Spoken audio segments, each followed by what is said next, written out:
ಎಲ್ಲರಿಗೂ ನಮಸ್ಕಾರ. ದಯವಿಟ್ಟು ಮೊದಲನೇ ಭಾಗ ನೋಡಿದ ನಂತರ ಇದನ್ನ ನೋಡಿ. ಕಳೆದ ಘಟನೆ ನನ್ನ ಬದುಕನ್ನು ಬದಲಾಯಿಸಿತು. ನಾನು ಸುನಿಲ್ ಅವತ್ತು ಕೆಲ್ಸ ಮುಗಿಸಿ ರಾತ್ರಿ ಮನೆಗೆ ಬಂದು ನಡೆದ ಘಟನೆ ಬಗ್ಗೆ ಯೋಚಿಸುತ್ತಾ ಮಲಗಿದ್ದೆ. ರಾತ್ರಿ 10 ಆಯಿತು. ನಾನು ನನ್ನ ಮೊಬೈಲ್ ಹಿಡ್ಕೊಂಡು ಫೋನಪೇ ಓಪನ್ ಮಾಡಿ ಆಂಟಿಯ ನಂಬರ್ ತೆಗೆದು ಒಂದು ಮೆಸೇಜ್ ಹಾಯ್ ಎಂದು ಹಾಕಿದೆ. ಯಾವುದೇ ರೀತಿ ರಿಪ್ಲೈ ಬರಲಿಲ್ಲ. ನಾನು ಮತ್ತೊಮ್ಮೆ ಮೆಸೇಜ್ ಹಾಕಿದೆ. ಈಗಲೂ ರಿಪ್ಲೈ ಬಂದಿಲ್ಲ. ತಡೆಯಲಾರದೆ ನಾನು ಕಾಲ್ ಮಾಡಿದೆ. ಅವರು ಕಟ್ ಮಾಡಿದರು. ನಾನು ಮತ್ತೊಮ್ಮೆ ಮಾಡಿದೆ. ಮತ್ತೆ ಕಟ್ ಮಾಡಿ ಸ್ವಿಚ್ ಆಫ್ ಮಾಡಿದರು. ನನಗೆ ನಿದ್ದೆ ಬರದೆ ಬರೀ ಅಲ್ಲಿ ನಡೆದ ಘಟನೆ ಬಗ್ಗೆ ಯೋಚಿಸುತ್ತಾ ಮತ್ತೊಮ್ಮೆ ನನ್ನ ಬ್ಯಾಗಲ್ಲಿ ಇದ್ದ ಅವರ ವಸ್ತುಗಳನ್ನು ನೋಡುತ್ತಾ ಅದರಲ್ಲಿ ಅವರ B-ಸೈಜ್ 36 ಬರೆದಿತ್ತು. ಮೊಬೈಲಲ್ಲಿ ಒಂದು ವಿಡಿಯೋ ನೋಡುತ್ತಾ ಅದೇ ಬಿಯಿಂದ ಜಟಕ ಹೊಡೆದುಕೊಂಡು ಇದ್ದಾಗ ಸಮಯ ಬೆಳಿಗ್ಗೆ 11:15. ನನ್ನ ಮೊಬೈಲಿಗೆ ಒಂದು SMS ಬಂದಿತ್ತು. ಯಾರು ಅಂತ ನೋಡಿ ನನಗೆ ಖುಷಿಯಾಯಿತು. ಅದೇ ಆಂಟಿ. ಅವರ SMS ಹೀಗಿತ್ತು: ದಯವಿಟ್ಟು ನಾನನ್ನು ಕ್ಷಮಿಸಿ, ಗೊತ್ತಿಲ್ಲದೆ ನಮ್ಮ ನಡುವೆ ತಪ್ಪು ಆಗೋಯಿತು. ನಾನು ಒಂದು ಗೃಹಿಣಿ. ನನ್ನ ಸಂಸಾರ ತುಂಬಾ ಚೆನ್ನಾಗಿ ಇದೆ. ಇದನ್ನು ಒಂದು ಕೆಟ್ಟ ಕನಸು ಎಂದು ನಾನು ಭಾವಿಸಿದ್ದೇನೆ. ನನಗೆ ಯಾವ ರೀತಿಯಿಂದಲೂ ಯಾವ ಕೊರತೆ ಇಲ್ಲ. ಆಗ ನಾನು ಅವರಿಗೆ ಒಂದು SMS ಹಾಕಿದೆ. ಸರಿ, ನಾನು ಇದನ್ನು ಇಲ್ಲಿಗೆ ಬಿಡ್ತೀನಿ. ಅದಕ್ಕಿಂತ ಮುಂಚೆ ನಾನು ನಿಮ್ ಹತ್ರ ಮಾತಾಡಬೇಕು. ದಯವಿಟ್ಟು ಕಾಲ್ ಸ್ವೀಕರಿಸಿ. 2 ನಿಮಿಷ ಆದ ನಂತರ ಒಂದು SMS ಬಂತು. ಓಕೆ. ನಾನು ತಕ್ಷಣ ಅವರಿಗೆ ಕರೆ ಮಾಡಿದೆ. ಆಂಟಿ. Hello aunty. ಆಂಟಿ, ನೋಡಪ್ಪ ಅಪ್ಪಿ, ನಾನು ಅಂಥವಳು ಅಲ್ಲ. ನಮ್ ಸಂಸಾರ ತುಂಬಾ ಚೆನ್ನಾಗಿ ನಡೀತಿದೆ. ನನಗೆ ಯಾವುದೇ ಕೊರತೆ ಇಲ್ಲ. ದಯವಿಟ್ಟು ನನ್ನ ಪುಟ್ಟ ಸಂಸಾರಕ್ಕೆ ಬೆಂಕಿ ಹಾಕಬೇಡ ಎಂದು ಅಳುತ್ತಾ ಹೇಳಿದರು. ಆದ್ರೆ ಆಂಟಿ, ನಾನು ನಿಮಗೆ ಊಟ ಕೊಡಲು ಬಂದೆ. ನೀವೇ ನನ್ನನ್ನು ಅಟಡ ಲೋಕಕ್ಕೆ ಸ್ವಾಗತ ಕೋರಿದು. ಆಂಟಿ, ಅಪ್ಪಿ, ತಪ್ಪು ನಂದೆ. ನಾನು ಆಟದಲ್ಲಿ ಮೈ ಮರೆತು ಜೀವನದಲ್ಲಿ ಮೊದಲ ಬಾರಿ ದಾರಿ ತಪ್ಪಿದೆ. ಯಾಕ್ ನೀವು ಈ ರೀತಿ ದಾರಿ ತಪ್ಪಿದ್ದು ಹಾಗಾದರೆ? ಆಂಟಿ, ಸರಿ, ಎಲ್ಲ ನಿಜ ಹೇಳ್ತೀನಿ. ಇದು ನನ್ನ ತವರು ಮನೆ. ಇಲ್ಲಿ ಬಂದು 1 ವಾರ ಆಯಿತು. ಬಂದ ಕಾರಣ ನನ್ನ ಮಗು ಇಲ್ಲೇ ನಮ್ ತಂದೆ ತಾಯಿ ಜೊತೆ ಇರುತ್ತಾನೆ. ಅವನಿಗೆ ಮಧ್ಯ ಹುಷಾರಿರಲಿಲ್ಲ. ಆದೇ ಕಾರಣಕ್ಕೆ ನಾವು ಬಂದವಿ. ನನ್ನ ಯಜಮಾನರಿಗೆ ಸ್ವಲ್ಪ ಕೆಲ್ಸ ಜಾಸ್ತಿ ಎಂದು ಅವರು ಮೊನ್ನೆ ಹೊರಟರು. 2 ವರ್ಷಗಳಿಂದ ಅವರು ನನಗೆ ದಿನಕ್ಕೆ 2 ಬಾರಿ ಅಟ್ಟವನ್ನು ಮಾಡಿ ಅದೇ ಅಭ್ಯಾಸ ಮಾಡಿದರು. ನೆನ್ನೆ ದಿನ ನಾನು ಅವರನ್ನ ನೆನೆಸಿಕೊಂಡು ತುಂಬಾ ಬಿಸಿಯಾದೆ. ಅವರನ್ನು ಬಿಟ್ಟು ಯಾವತ್ತೂ ಇಲ್ಲದ ಕಾರಣ ಅವರಿಗೆ ಫೋನ್ ಮಾಡಿ ಹೇಳಿದೆ. ನನಗೆ ಆಗ್ತಾ ಇಲ್ಲ, ನಿಮ್ ಜೊತೆ ಸೇರಬೇಕು ಅನ್ನೋ ಭಾವನೆ ಕಾಡುತ್ತಿದೆ ಎಂದು ಹೇಳಿದೆ. ಆವಾಗ ಅವರು ನಕ್ಕರು. ನನಗೆ ಬೇಸರವಾಯಿತು. ನಾನು ಕೇಳಿದೆ, ಯಾಕೆ ನಿಮಗೆ ಈ ರೀತಿ ನಾನಿಲ್ಲದಾಗ ಅನಿಸುವುದಿಲ್ಲವೇ? ಅವರು ತಮಾಷೆ ಅಥವಾ ನನ್ನನ್ನು ಅನಗಿಸಲು ಹೇಳಿದರು, ಏನೂ ನನಗೆ ಗೊತ್ತಾಗಿಲ್ಲ. ಅವರು ಮತ್ತೆ ಜೋರಾಗಿ ನಗುತ್ತಾ ತಮಾಷೆ ಮಾಡ್ತಾ, ಲೇ ಚಿನ್ನ, ನಾನು ಈಗ ಹೂ ಅಂದರೆ 100 ಹುಡ್ಗೀರು ಬೀಳ್ತಾರೆ ಕಣೆ. ಈ ಮಾತು ಕೇಳಿ ನನಗೆ ತುಂಬಾ ನೋವು ಕಾಡಿತು. ನಾನು ಕಾಲ್ ಕಟ್ ಮಾಡಿ ಮಲಗಿದೆ. ಹಾಗೆ ನಿದ್ದೆ ಬರದೆ ಬೇಸರ ಕಳೆಯಲು ಮೊಬೈಲ್ ಇಂಟರ್ನೆಟ್ಟಲ್ಲಿ ನಾನು ವಿಡಿಯೋ ಮೊದಲ ಬಾರಿಗೆ ಹುಡುಕಿದೆ. ಅದರಲ್ಲಿ ಸಿಕ್ಕಾಪಟ್ಟೆ ವಿಚಿತ್ರವಾದ ರೀತಿಯಲ್ಲಿ ವಿಡಿಯೋ ಬಂದವು. ನನಗೆ ಗೊತ್ತಾಗಿಲ್ಲ. ಒಂದು ವಿಡಿಯೋ ಓಪನ್ ಮಾಡಿದೆ.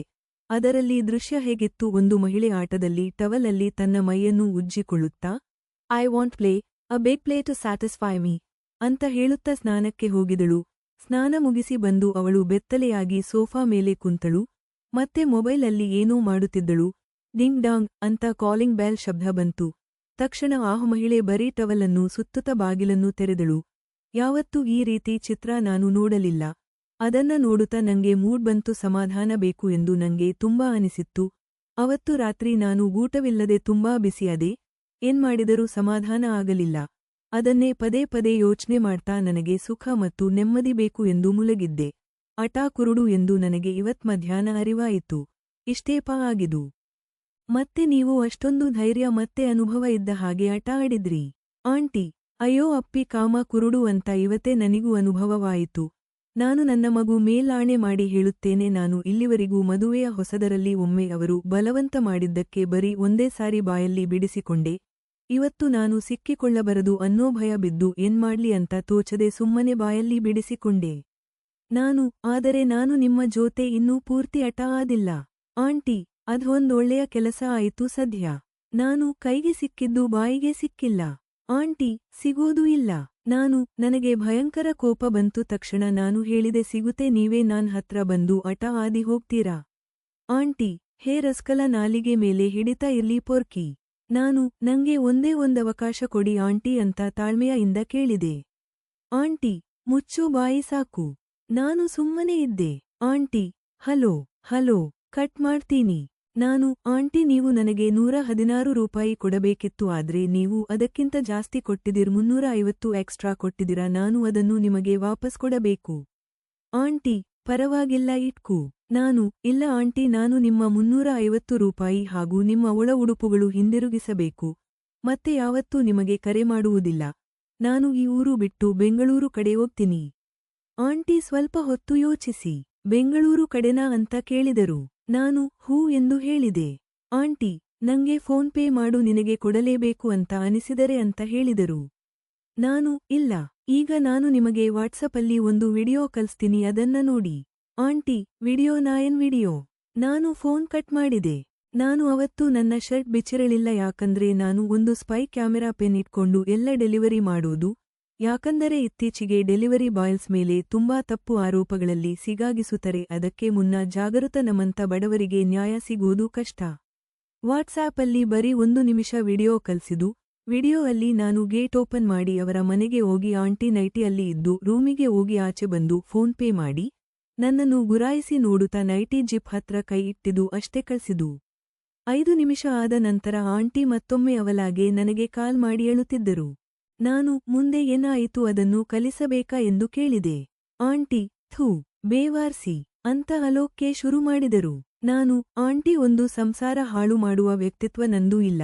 ನೀವು ನಿಮ್ಮ ತೀಟೆ ತಿರಸ್ಕೊಳಕ್ಕೆ ನನ್ನ ಉಪಯೋಗಿಸಿಕೊಂಡರಿ. ಆದರೆ ನನ್ನ ತೀಟೆ ತಿರಲಿಲ್ಲ.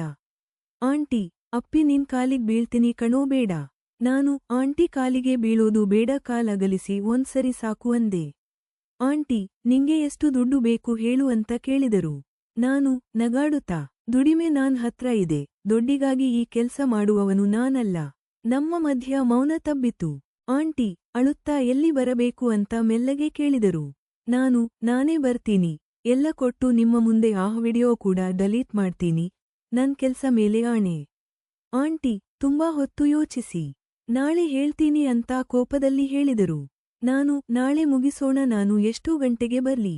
ಆಂಟಿ ಮಧ್ಯರಾತ್ರಿ 1 ಗಂಟೆ 30 ನಿಮಿಷ ಅಂತ ತಕ್ಷಣ ಹೇಳಿದರು. ನಾನು ಸರಿ ನಾಳೆ ಅದೇ ನೈಟಿಯಲ್ಲಿ ಒಳಉಡುಪು ಇಲ್ಲದೆ ಇರ್ಲಿ ಅಂತ ಹೇಳಿದೆ. ಆಂಟಿ ಇಲ್ಲ ಅದು ಆಗೋಳ. ನಾನು ಸರಿ ಹಾಗಾದ್ರೆ ನಾನು ಏನು ಮಾಡುವುದಿಲ್ಲ ಈ ವಿಡಿಯೋ ನಿಮ್ಮ ಮನೆಗೆ ಎಲ್ಲರೂ ಇದ್ದಾಗ ಬಂದು ತೋರಿಸ್ತೀನಿ ಹಾಗೂ ನಿಮ್ಮ ಮೇಲೆ ಕಂಪ್ಲೇಂಟ್ ಕೊಡ್ತೀನಿ ಬಿಡಿ ಅಂದೆ. ಆಂಟಿ ಅಯ್ಯೋ ಸರಿ ಆಯಿತು. ಆದ್ರೆ ನಾನು ನಿನ್ನ ಹೇಗೆ ನಂಬಲಿ ಮತ್ತೆ ನೀನು ಆ ಸ್ಪೈ ಕ್ಯಾಮೆರಾ ಪೆನಲ್ಲಿ ರೆಕಾರ್ಡ್ ಮಾಡ್ತೀಯಾ. ನಾನು ಇಲ್ಲ ಈ ಸಾರಿ ನಾನು ಎಲ್ಲ ಬಿಚ್ಚಿದ ನಂತರ ನೀವು ಬಿಚ್ಚಿ ಸರಿನಾ. ಆಂಟಿ ಮೆಲ್ಲಗೆ ಹೂ. ಮನದಲ್ಲಿ ಆಂಟಿ ಹಲಕ್ಕೆ ಬಿದ್ದಳು ಅಂತ ಗೊತ್ತಾಗಿ ಏನೋ ರೋಮಾಂಚನ ಹಾಗೂ ಖುಷಿ ಜೊತೆ ಚೂಲು. ಮುಂದೆ ಏನಾಯಿತು ಎಂದು ಹೇಳ್ತೀನಿ. ಈ ಕಥೆ ಇಷ್ಟ ಆದ್ರೆ ದಯವಿಟ್ಟು ಲೈಕ್ ಮಾಡಿ ಶೇರ್ ಮಾಡಿ ನಮ್ಮ ಚಾನೆಲ್ನ ಸಬ್ಸ್ಕ್ರೈಬ್ ಮಾಡಿ. ಮುಂದಿನ ಭಾಗ ಅತಿ ಶೀಘ್ರದಲ್ಲಿ ಬರಲಿದೆ.